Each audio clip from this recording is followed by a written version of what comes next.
Hello, YouTubers. Keela wanted to be in my lap. She's dancing around and everything. But today I just did a previous video for an introduction on stones. Now I'm going to do one on the magical uses of their books. What books you can look for to give you information on the things that you are looking for. There are a lot of good different authors out there, and I understand that a lot of people have probably looked through different types of encyclopedias and stuff, but you want to expand your search. Go to a gem and mineral show if you can. Talk to the people and ask them about different stones. There are different meanings behind each and every one of them. I have a few books that I'm going to show you, and then I'm going to suggest a few that are interesting, and then I'm going to tell you my favorites. I also have acquired stuff off the internet. You can find many stone websites that are phenomenal for finding what you need. Throughout my magical uses in gemstones, I am going to try to keep it to the stones that are easier to find. The stones that are not so expensive and not so hard to find. Oh, she wants to dance. Oh, now. Little stinker. Okay. Excuse me. Okay. So let's get started. Let's see here. Of course, everybody knows, anybody that's into witchcraft, Wicca, whatever, on Cunningham's Encyclopedia of Crystal, Gem, and Metal Magic, there's a lot of good informative things, but he doesn't go as in depth as I think you should learn. As I say, encyclopedias, not all these witch books have the information that you're going to want to further your magical uses.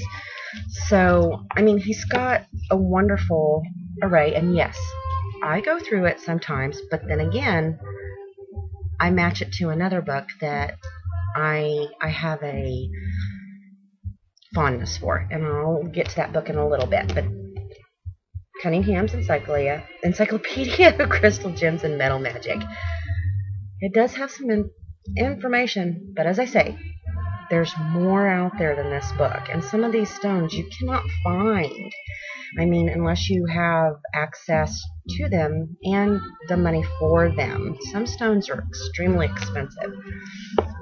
Okay, so I go to half-price bookstores, and I'm constantly looking at things. And I go to the encyclopedia section, or I go to the informative sections, and then I go to the witchcraft section. So I picked up this book, Crystal Awareness. I probably paid 50 cents for it, and it has a wonderful array of the crystals, not just stones, but crystals. Each crystal has a different use, from a healing crystal to a record-keeping crystal. There's crystals that can be used for major amounts of things. So that one's a good book. I picked this one up. It was on sale at Borders.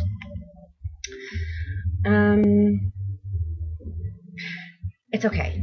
It's got, it has the picture.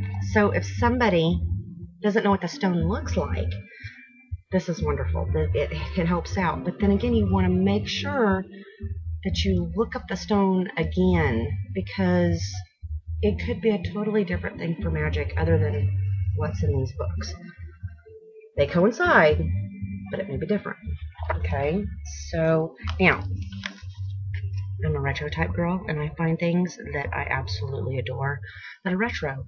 This book was a children's book, and it's an old book, but it has different information. It teaches you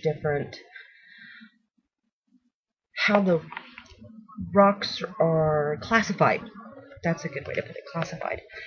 Now, of course, to find things on the internet and document them, I always print out things that I find that are interesting to me on rocks. Always do that. I put it in your book of shadows. That way you have something to look for. Yeah, my absolutely favorite books for information. Let's see, Darsh on it, are Love in the Earth by Melody, and she has several different types of books. The information that's in this book covers a lot of things that you want to know, things that you can incorporate into your spells. There's no pictures in these books, so if you don't know what the stone looks like, it's kind of hard to, oh, that's a feldspar, unless you know what it looks like. We're going to get to that, though. We're going to start learning some different stones and what they look like. But she does have information. It tells you, it says such and such is found in so where, and on and on and on, and then it tells you the looks and maybe the colors you'll find it in. So it gives you an idea of what you're looking for, but still, there's no picture. You want to find pictures if you're new to stones.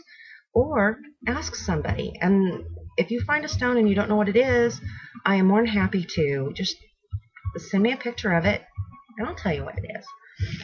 Okay. There are a few other books out there which I don't have because I know my stones enough that I don't have to look at the pictures. Sometimes I do have to get online like, what the highball is that? But there's one called the Crystal Ball Bible, and there's a 1 and there's a 2. Now, in these books, as I say, either I've loaned them out or I don't have them right now because I can't find them. They're by Judy Hall. And there's 1 and 2, and they have pictures, and the pictures are phenomenal. They'll have them in raw form, tumbled, sometimes even gemstone form.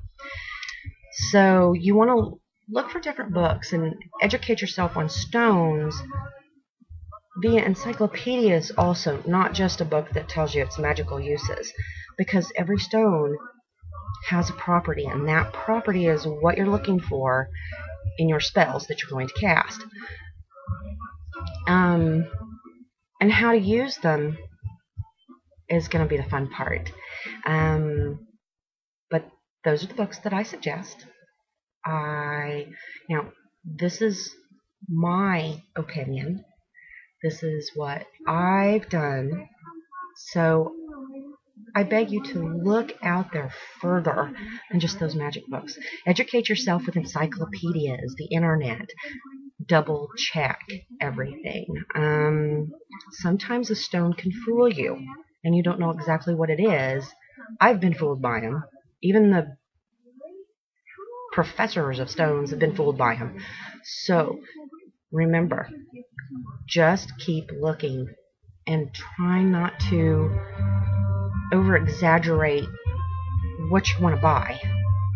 We're going to get into helping you find the stones that are the easiest to find and use all the properties that's in that stone so that you don't have to be looking for stones that are hard to find, especially if you don't have access to a gem and mineral shows, or if you don't have access to a good metaphysical store that might have them.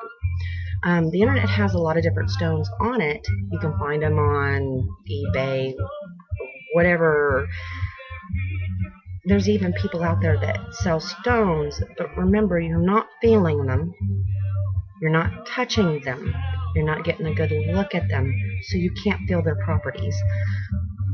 Just to see the stone and know what it is, that's not going to help you. You really need to be able to feel them. And there that is. Have a wonderful day. Bright blessings. And if you have any questions, comment. Leave a thumbs up. You can leave a thumbs down too. Let me know you're out there. Have a wonderful day. Bye.